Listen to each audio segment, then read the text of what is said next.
الحمد لله نحمده ونستعينه ونستغفره ونعوذ بالله من شرور أنفسنا ومن سيئات أعمالنا من يهده الله فلا مضل له ومن يضلل فلا هادي له وأشهد أن لا إله إلا الله وحده لا شريك له وأشهد أن محمدا عبده ورسوله قال الله تعالى في كتابه الكريم يا أيها الذين آمنوا اتقوا الله حق تقاته ولا تموتن إلا وأنتم مسلمون وقال تعالى يا أيها الناس اتقوا ربكم الذي خلقكم من نفس واحدة وخلق منها زوجها وبث منهما رجالا كثيرا ونساء واتقوا الله الذي تساءلون به والأرحام إن الله كان عليكم رقيبا وقال تعالى يا أيها الذين آمنوا اتقوا الله وقولوا قولا سديدا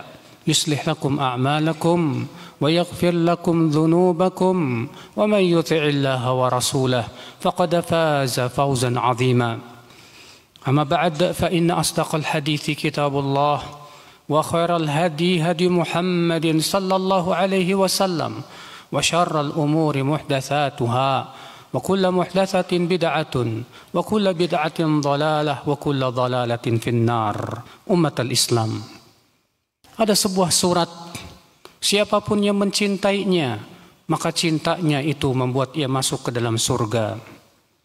Rasulullah sallallahu alaihi wasallam ketika bertanya kepada seorang sahabat yang senantiasa dalam salatnya menutup dengan surat Al-Ikhlas setiap rakaatnya, maka beliau bersabda, kenapa kau lakukan itu?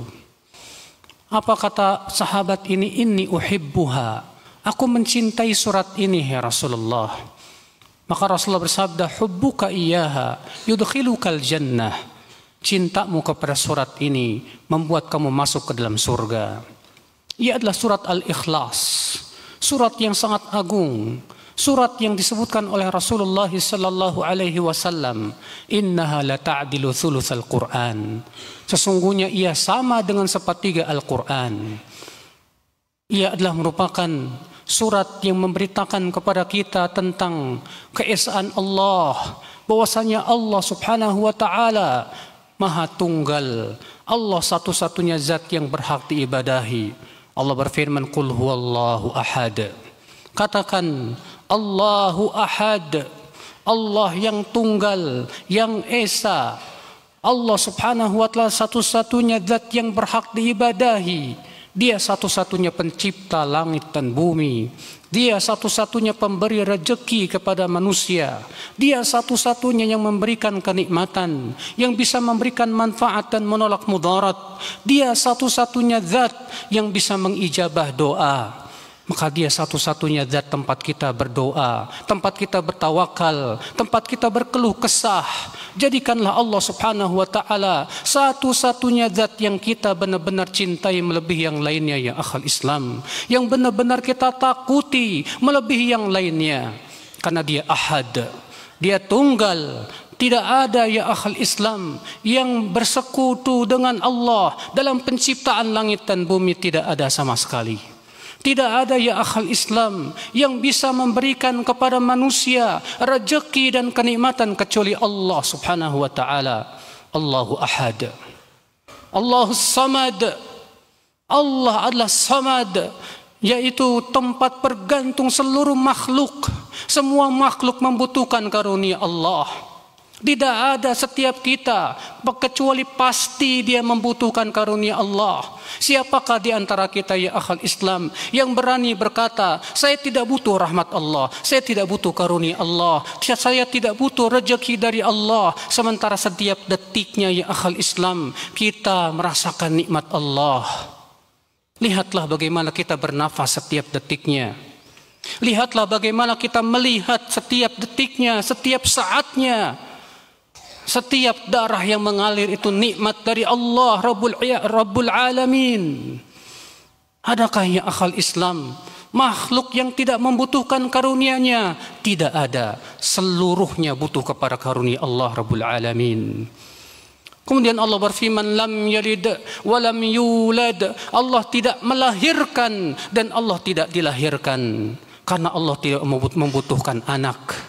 Allah tidak membutuhkan anak. Allah tidak membutuhkan pasangan. Karena dia ahad. Allah tunggal ya akhal Islam. Maka Allah mengingkari orang-orang yang mengatakan Allah punya anak. Allah berfirman, wa qalu ittakhadallahu waladan subhanah. Mereka berkata Allah mengambil anak, maha suci Allah. Bahkan langit hampir pecah, gunung hampir belah, gunung-gunung hampir meledak, bumi pun hampir belah akibat ucapan mereka yang mengatakan Allah punya anak. Allah berfirman, takadus samawati yatafattarna wa tanshaqqul ardu wa takhirrul jibalu hadda an da'u lirrahmani walada. Hampir-hampir langit menjadi pecah, bumi menjadi belah, langit, gunung-gunung pun meledak akibat ucapan mereka yang mengatakan bahwasanya Allah mengambil anak. Allah tidak pernah mengambil anak dan Allah tidak butuh anak ya akhal Islam. Maka setiap muslim pun tidak boleh ridha dengan ucapan yang mengatakan bahwa Allah punya anak. Apabila langit saja hampir pecah, bumi hampir belah, gunung-gunung hampir meledak ya akhal Islam, karena tidak ridha dengan ucapan itu, maka pantaskah seorang muslim ya akhal Islam merasa ridha dengan ucapan seperti itu? La wallah. Orang yang ridha dengan ucapan itu dipertanyakan keislamannya, dipertanyakan tauhidnya, dipertanyakan penghambaan dia kepada Allah Rabbus Samawati wal Ard. Lam yalid wa lam yulad. Allah tidak melahirkan dan tidak dilahirkan. Maka ya akhal Islam, semua ulama sepakat tidak bolehnya kita memberikan selamat kepada perayaan orang-orang yang punya keyakinan bahwa Allah punya anak. Kewajiban kita ya akhal Islam sebagai seorang muslim meyakini Allah tidak pernah mengambil anak dan Allah tidak pernah dilahirkan. Walam yakul lahu kufuwan ahad, dan Allah tidak ada sebanding dengan Allah siapapun juga. Adakah yang sama dengan Allah? Adakah yang sebanding dengan Allah? Adakah kekuatan yang seperti kekuatan Allah, pencipta langit dan bumi? Adakah ya akhal Islam sesuatu yang bisa menciptakan seperti ciptaan Allah? Tidak ada. Allah berfirman, hada khalqullah fa'aruni madza khalaqal ladzina min duni. Inilah ciptaan Allah, coba perlihatkan kepadaku ciptaan orang-orang yang kalian sembah selain Allah itu. Mereka sama sekali tidak bisa menciptakan seekor nyamuk, tidak bisa menciptakan seekor lalat, tidak bisa memberikan manfaat dan mudarat. Maka adakah yang sebanding dengan Allah? Tidak wallah. Maka jangan jadikan sesuatu tandingan selain Allah. Orang yang menganggap dan menjadikan tandingan selain Allah, sama saja dia menghina Allah. Karena Allah tidak ada tandingan ya akhal Islam. Lalu ia kemudian beribadah kepada selain Allah, seakan ia berkata ada yang berhak diibadahi selain Allah, yang sebanding dengan Allah. Sungguh ini kezoliman. Makanya Allah menamai syirik itu sebagai kezoliman yang besar. Allah berfirman, inna syirka la zulmun azim. Sesungguhnya kesyirikan itu kezoliman yang besar.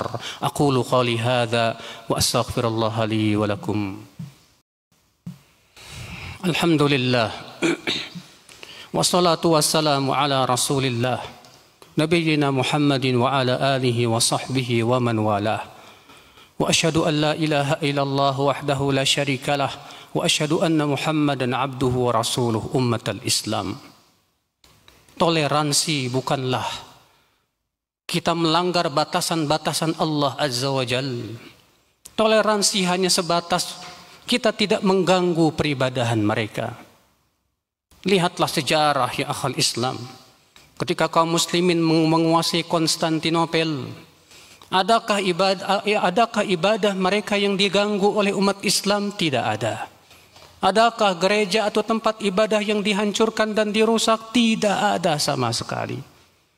Ketika kaum muslimin menguasai Andalus, adakah tempat ibadah satu saja yang dihancurkan? Adakah orang-orang yang beribadah itu di gereja-gereja mereka dilarang? Tidak ada sama sekali. Mereka bahkan dilindungi, mereka diberikan keleluasaan dalam ibadah mereka. Tapi untuk kita memberikan selamat, seluruh ulama sepakat itu tidak boleh ya akhul Islam. Itu bukanlah toleransi dalam Islam. Itu toleransi yang kebablasan. Kewajiban kita seperti firman Allah, lakum dinukum waliyadin.